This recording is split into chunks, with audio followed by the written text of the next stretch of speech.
ready to dive back into the mystery of the Gosford glyphs. But this time, we're going to kind of shift gears, and we're going to explore one of the glyph's most intriguing claims, the story of this Prince Nefertiru and his death in this mysterious place, Pinu. Exactly. Spirituality, how fragile life can be, exploration of the unknown, it's all there. Okay, so before we get too deep into it, can you give us a quick recap of who this Nefertiru guy was and what supposedly brought him to this place called Pinu? Sure thing. So according to the glyphs, Nefertiru was a son of, the big guy himself, the pharaoh Khufu, the one who had the Great Pyramid built at The Giza. Great Pyramid, wow. Yeah. And the glyphs show him, Nefertiru, leading an expedition to this land they call Penu, which, well, a lot of people think refers to Australia. But here's the thing that makes this expedition so interesting. The glyphs seem to suggest that it wasn't just a regular, exploration mission. Oh, so there's more to it. It seems like it was really tied up with, like, those ancient Egyptian beliefs about the afterlife and what happens to the soul after death. Wait, so are we talking like a spiritual quest here? Yeah, I think that's a good way to put it. So what in the glyphs, like, points to that? Okay, so on what's called the east wall of the glyphs, there are these phrases carved into the stone talking about following the sun god Ra and seeking the realm of the dead. Okay. I'm starting to see where this is going. And that's where things get really fascinating because those ideas, about Ra and the realm of the dead, they go right to the heart of ancient Egyptian, like cosmology, their whole understanding of the universe. Right. The Egyptians were big on the afterlife, weren't they? Oh, absolutely. Huge. Like, they believed that the sun god Ra would journey through the underworld every night, battling all these forces of chaos and then, ensuring that the world would be reborn each morning. So for them, going west was kind of like, well, like entering the realm of death and rebirth. Exactly. It was a seriously big deal. And it's like, a lot of cultures throughout history, they place spiritual importance on certain directions, right? Or specific locations. Like the West for the Egyptians, it was this liminal space, this boundary between the world of the living and the realm of the dead. Wow, so that adds a whole new layer to this idea of them sailing across vast oceans to this Pinu, almost like a pilgrimage of sorts. I think that's a very insightful way to look at it. It makes you rethink their motivation for exploration. Like, we tend to assume it's all about finding new land or resources or whatever, but for the ancient Egyptians, with their complex belief system, it might have been something much deeper. Driven by a desire to connect with, well, the divine, to unlock those mysteries of the afterlife, maybe even in far-off lands. Exactly. Fascinating. So we have this prince, Nefertiru, venturing into the unknown on this quest that's a mix of exploration and a deep spiritual longing. Right. But as we know from the glyphs, things don't exactly go according to plan, do they? No, not at all. So what happened? Tell us about the fate of this ancient Egyptian prince. Well, according to what's inscribed on the West Wall, Nefertiru suffers a fatal snake bite. And the way they describe it, it's pretty vivid, even kind of gruesome. They talk about the snake striking twice. They try to treat him with, get this, egg yolk from the medicine chest. They even prayed desperately to Amun for him to recover. Egg yolk. Huh. Not exactly what I'd picture for like a snake bite remedy. Yeah, probably not the most effective treatment. So any idea what's up with that detail? Well, you got to remember, we're talking about ancient Egyptian medical practices here. They did have some surprisingly advanced knowledge for their time, but, they also relied heavily on remedies from nature. And a lot of their medical practices were wrapped up in symbolism. I see. Like, for them, eggs often symbolized new life and rebirth, so maybe they thought the yolk had some kind of power to heal or restore, Makes sense. So even in this medical crisis, they're still holding on to those beliefs and rituals that connect them back to their homeland and their way of seeing the world. It really shows how deeply embedded those beliefs were in their culture. Oh, definitely. And let's not forget the emotional impact of the scene. The way they describe everyone weeping over the dead body. It's a reminder that we're not talking about these abstract figures from a long time ago, but real people dealing with loss and grief and the realization that their whole mission has been totally, shattered. Yeah, it really brings home the human element of this whole story, doesn't it? It really does. But as you mentioned earlier, this loss, it might have had consequences that reached far beyond just, the shores of this Penu. Oh, absolutely. There's this source, the legacy of Khufu at Penu, and it suggests that Nefertiru's death could have actually triggered a power struggle back in Egypt, Right. right? Right. So maybe we can dive into that aspect a little bit. Sure, let's do that. So this source, the legacy of Khufu at Penu, it points to like a really messy situation after Nefertiru dies. It claims that two other important figures died around the same Oh, time. really? Oh. Kawab, who was Khufu's oldest son and, the heir to the throne, and also Captain Nej Sobed, the guy who was in charge of the whole expedition's fleet. Whoa, so we've got three high-ranking people, including the potential next pharaoh, all dying in, like, mysterious circumstances, far away from home. That's got to cause some serious problems, right? Oh, yeah, for sure. And the source even suggests that another of Khufu's sons, Jidafri, might have taken advantage of this whole situation to try and, grab the throne for himself. There's even this theory that he might have had something to do with Kawab's death to, like, get rid of a rival. That's some real Game of Thrones stuff right there. Right. But wait a minute, we're talking about things that supposedly happened thousands of years ago. How can we even know if any of this is true? What evidence do we have besides these glyphs, which are, already controversial? You're right to be skeptical. It's super important to remember that we're dealing with interpretations of what might have happened, not like solid facts set in stone, so to speak. The glyphs themselves, even if they are genuine, they only offer one perspective on all of this. And this source, the legacy of Khufu at Penu, it's also debated among, people who study this stuff. But I guess what makes the story so interesting is that it kind of fits with what we know about, well, how politics worked in ancient Egypt. In what way? Well, power struggles within those dynasties, they were not unusual, not at all. The pharaoh's position, it wasn't just automatically handed down to the oldest son, like in some other cultures. There was a lot of competition, jealousy, scheming among the potential heirs. And so if someone who was in line for the throne suddenly died, well, that could completely change who ended up in power. So even if we can't say for sure what happened to Kawab or if Jidefri had anything to do with it, it's not crazy to think that there might have been some foul play involved, right? Especially knowing how, cutthroat things could get in ancient Egyptian politics. Exactly. It shows you, how human actions and, well, human failings have always shaped history. Ambition, greed, that desire for power. It's a story as old as time. And in this case, you have this prince dying so far from home, and it might have set the stage for a whole power shift back in Egypt. Wow, it's kind of mind-blowing to think about how an event on one side of the world could have such huge consequences on the other. But let's maybe move on a bit and talk about the last chapter of Nefertiru's story, his burial. The glyphs actually give us quite a lot of detail about what happened, all the rituals and everything. They do, and that part of the Gosford glyphs is especially interesting. It really shows their deep respect for those ancient Egyptian burial customs, even though they were in this totally foreign land. Like, they describe the burial chamber as being aligned with the western heavens, and they talk about using red earth in the ceremony. Okay, let's break that down a bit.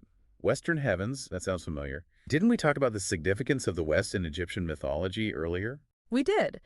And this detail, about the burial chamber facing west, it reinforces that idea. The Egyptians believed that the sun setting in the west symbolized the soul's journey into the underworld.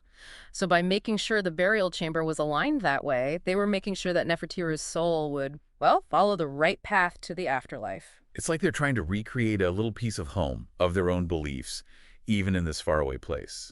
And the red earth, what's that all about?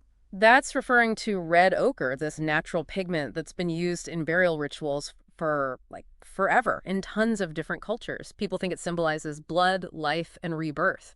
In ancient Egypt, they often used it to, protect the body in the tomb and help it, I guess you could say, transform in the afterlife. So even though they're stranded in who knows where, they're still going through all these ancient traditions, making sure that Nefertiru gets a proper send-off according to their beliefs. It's remarkable, really, how they held on to those practices even in such a strange and, well, probably kind of scary environment. It really is. It just shows you the power of ritual and tradition, especially when you're dealing with death and uncertainty. Those rituals bring comfort.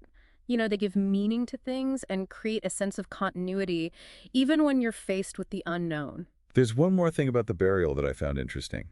The glyphs mention sealing the tomb with stones and closing off the three doors of eternity. What's that all about? Oh, yeah, the three doors of eternity.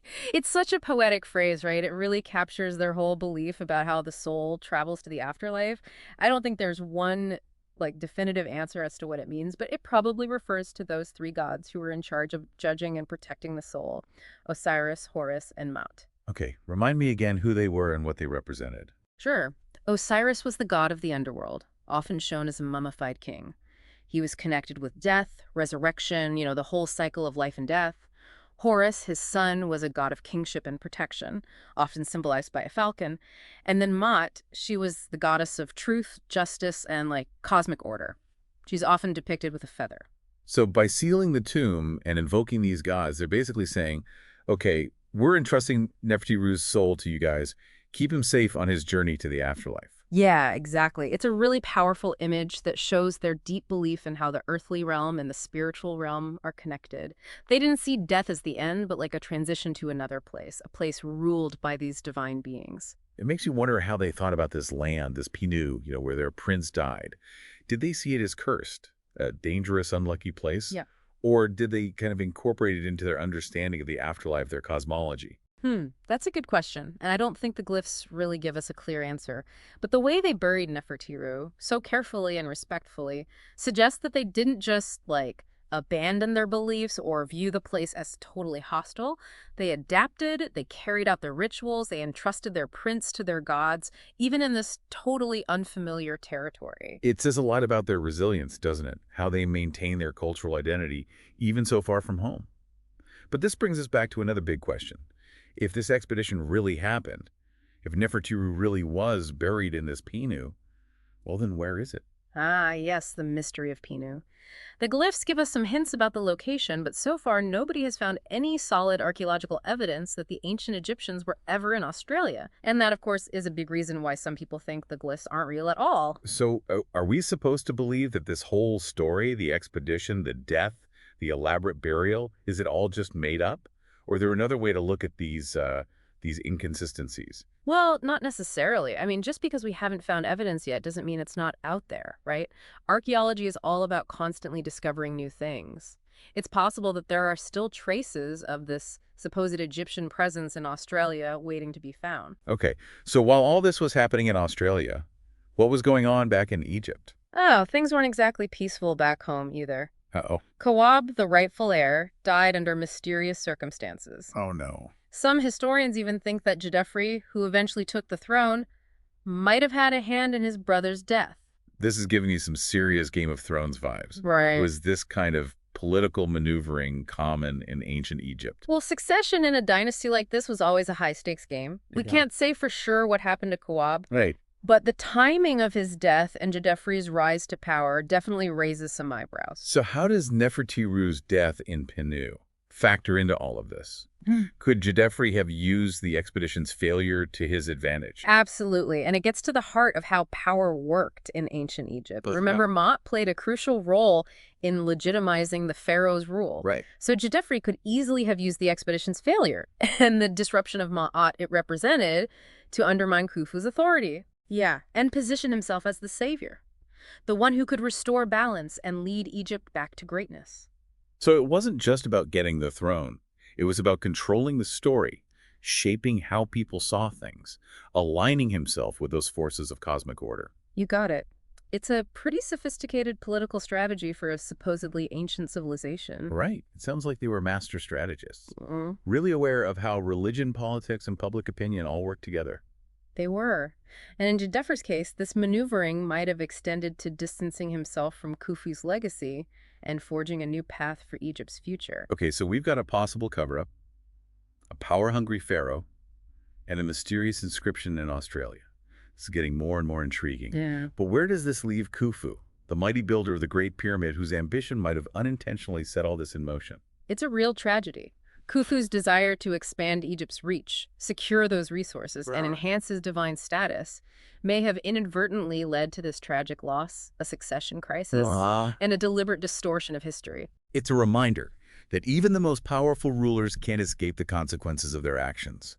Sometimes those consequences ripple through time and leave us with mysteries to unravel. Mysteries like, Would completely change our understanding of ancient Egyptian history. hmm, But even if we set aside the debate about their authenticity, what can we learn from the story they tell? What does it reveal about the dynamics of power and ambition in ancient Egypt?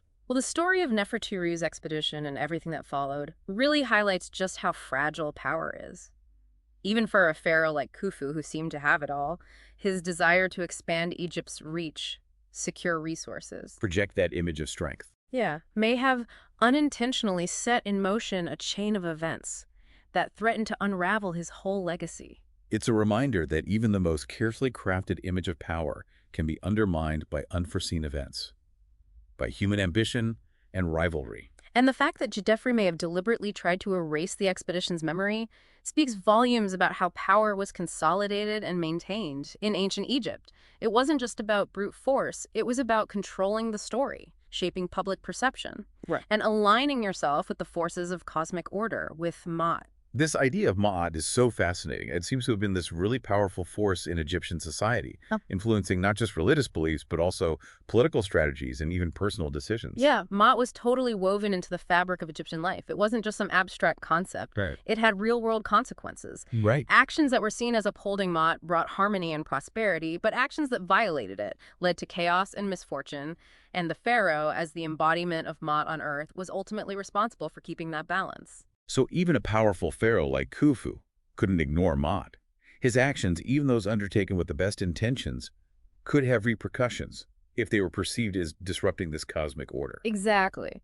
And this brings us back to the Gosford glyphs. If they're real, they offer this unique perspective on how this event that happened so far away, the death of a prince in a distant land, could have had such huge consequences back in Egypt, potentially weakening Khufu's authority and setting the stage for Gaddafi's rise to power. It's amazing how a story carved into a rock face on the other side of the world can shed so much light on the inner workings of this ancient civilization. But let's talk a little bit more about Gaddafi. He seems like kind of a complex character. On one hand, he might have been involved in his brother's death and covered up this disastrous expedition.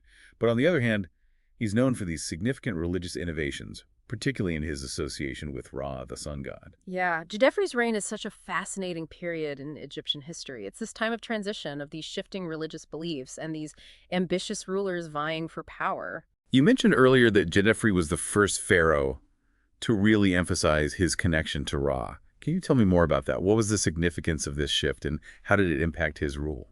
Well, Gaddafi's association with Ra marked a real change from previous pharaohs who, while they acknowledged Ra's importance, didn't make him the central focus of their rule.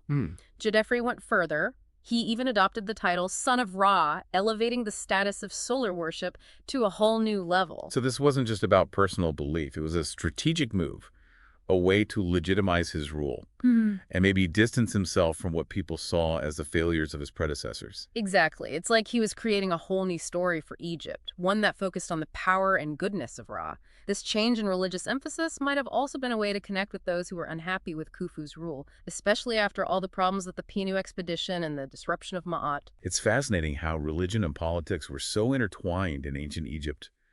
And this emphasis on Ra, on solar worship, would eventually lead to even bigger changes later on, right? I'm thinking of Akhenaten and his attempt to establish a monotheistic religion based around the sun disk atom. You're right to make that connection. While Gaddafi didn't go as far as Akhenaten, his elevation of Ra's status can definitely be seen as a step toward those more radical religious reforms that would come later. Wow, talk about a ripple effect. It's amazing to think that a pharaoh's choice to highlight his connection to a particular god could have such long-lasting consequences. But let's circle back to the Gosford glyphs for a moment. We've talked about their content, the style, the location. But one thing we haven't discussed is the sheer scale of these inscriptions. Hundreds of glyphs carved into solid rock. Yeah. It's a massive undertaking. Who could have done that? You're right. The effort involved in creating the Gosford glyphs is incredible. It would have taken a ton of time, resources, and skill, especially given the tough environment and the limited tools they would have had. If we believe that Nefer-Jiseb was behind them, as a prince, he would have had access to resources and manpower. But even a prince wouldn't have had a whole team of scribes, especially in a foreign country. Who do you think actually did the carving? Well, this is where things get a little speculative. Maybe he got help from the remaining members of his crew, those loyal to him and his brother's memory. Or, and this is where it gets really interesting, he might have asked for help from the indigenous people living in the area. You're suggesting that ancient Egyptians collaborated with Aboriginal Australians to create this inscription. That's a really cool idea. It is. It points to the possibility of cultural exchange. The coming together of these two ancient worlds, Hmm. their knowledge and artistry coming together in this unexpected way, it challenges our ideas about how isolated ancient civilizations were and shows how people can connect even across huge cultural and geographical distances. That's incredible. But let's go back to the glyphs themselves. You mentioned that the grammar and style are unusual, that they don't always follow the rules of ancient Egyptian writing. Could you give me some examples? What exactly makes Egyptologists question the authenticity of these glyphs? Sure. Let's take a closer look at some of the specifics that have caused all the debate about the Gosford glyphs. One thing that stands out is the use of certain grammatical constructions that are considered unusual for the Old Kingdom period, which is when these glyphs are supposed to be from. Hmm. For example, there are places where the glyphs seem to use a word order or verb tense. That's more common in later periods of Egyptian history. So it's like finding a Shakespearean sonnet with phrases that sound more like modern English. That would definitely be suspicious. Exactly. It's like finding something out of place in its historical context. Yeah. And this has led some experts to think that whoever carved the glyphs wasn't completely fluent in the details of Old Kingdom hieroglyphics, which makes them think the glyphs might have been created later. But couldn't there be other explanations? We talked about regional dialects and the influence of the local language. Could those things also explain some of the grammatical quirks? Definitely, language is always evolving, changing to fit new situations, and absorbing influences from other cultures. It's entirely possible that the hieroglyphic writing used by Egyptians traveling to a faraway land might have been a little different from the more standard forms used back in Egypt. So the very things that make the Gosford glyphs so interesting, their unusual grammar and style, could also help us understand the unique circumstances of their creation. It's like a linguistic puzzle, with each piece giving us clues to a bigger story. Exactly. And that's what makes the debate about the Gosford glyphs so fascinating. It's not just about proving or disproving one specific historical event. It's about understanding the complexities of language, the dynamics of cultural interaction, and the challenges of figuring out what evidence from the past really means. And it reminds us that history is rarely simple. It's this tapestry woven from so many threads. Mhm. Some bright and clear, others faded and worn. The Gosford glyphs, whether they're authentic or not, have added this new and intriguing thread to that tapestry. They make us rethink what we know about ancient Egypt, its reach, its connections with other cultures, and its lasting legacy. Absolutely. The Gosford glyphs have sparked all these bigger conversations about what history is, the limits of our knowledge, and how important it is to approach the past with an open mind, a willingness to question what we think we know, and a sense of wonder at all the possibilities of human experience. And that's what makes these deep dives so exciting. It's not just about memorizing facts and dates. It's about wrestling with mysteries, exploring different perspectives, and ultimately understanding more about who we are, where we come from. And speaking of expanding our understanding, there's another aspect of the Gosford glyphs I think is worth talking about. Okay, what's that? Their potential impact on how we see ancient Egyptian society, Mhm. especially their relationship with nature. Okay, that sounds interesting. What can these glyphs with their stories of these dangerous journeys and encounters with these unfamiliar landscapes and creatures tell us about how the Egyptians viewed nature? Yeah, the Gosford glyphs, if we take them at face value, they present this really interesting shift in how we usually see ancient Egyptians and their relationship with nature. We often imagine them along the Nile, which was a source of life and abundance. Right. But these glyphs show us something different. Egyptians encountering this harsh, unpredictable landscape Yeah, far from home. it's a side of them we don't often get to see. Yeah, they weren't just watching nature. They were out there dealing with it, struggling to survive, adapting their traditions, and maybe even developing this new understanding of the power and mystery of the natural world. Right. It makes you wonder, did this experience change their outlook? Did it change their relationship with their gods, many of whom were closely tied to natural forces? That's a really interesting thought. It's definitely possible that this expedition, with all its ups and downs, would have had a big impact on how the people who were there saw the world. Yeah. It might have made them rethink the power of nature, the limits of human control, and maybe even the role of the divine in their lives. Right. It's like they were facing the unknown, Yeah. not just geographically, Yeah. but philosophically and spiritually too. Mm-hmm. It makes you think about how our own experiences with nature, whether they're good or bad, shape our beliefs and values. Absolutely. And this brings us back to Geoffrey and his possible attempts to get rid of any memory of the expedition. If this journey really did have such a profound impact on those who were there, it makes his attempts to suppress it even more fascinating. It's like he was trying to control not just the political story, but also the spiritual one. Yeah. Was he scared of the ideas that this expedition might have brought back? Ideas that could have challenged the established way of thinking, the traditional view of the world. It's definitely a possibility, Jadefri, with his focus on Ra, and the growing significance of sun worship, might have seen these new ideas, these experiences of hardship and encountering the unknown as a threat to his vision for Egypt. So it's almost like we're seeing a clash of worldviews, the traditional Nile-centric view of the world versus this more open perspective shaped by interacting with faraway lands and different cultures. And Jeddah maybe felt like he had to pick a side to guide Egypt in a specific direction. That's a really insightful interpretation. It really shows how complex power is and the challenges of dealing with cultural and religious shifts, Jedefri's actions. If we accept the Gosford glyphs and his attempts to cover them up, might have been driven by a need to protect his vision for Egypt, a vision that he truly believed was best for his people, even if it meant controlling the story and silencing anyone who disagreed. Makes you think about the choices leaders have to make, the tough calls, and the unforeseen consequences that can echo through history. But even if Jadefri tried to erase the expedition, the Gosford glyphs, if they're real, stand as this testament to how powerful stories are. Yeah, they're like whispers from the past, challenging us to rethink what we think we know, to dig deeper into the mysteries of history, and to recognize all the different vices that have shaped the world we live in today. And those voices, even the ones that have been silenced or pushed aside, can offer valuable insights into what it means to be human. The challenges we face, the decisions we make, and the constant search for meaning and connection, the Gosford glyphs, real or not, have given us a peek into that search. A reminder that the past is never really settled, and that there are always new stories waiting to be found. So keep exploring, keep asking questions, and keep an open mind. The next big discovery could be just around the corner, ready to change everything we thought we knew and rewrite our understanding of history. And who knows? Maybe one day we'll finally unlock the secrets of the Gosford glyphs and fully understand the amazing journey that brought those ancient Egyptians to Australia. But until then, we'll keep diving deep, searching for those hidden connections, and enjoying the mysteries that make history so captivating. Thanks for joining us on this deep dive. Until next time.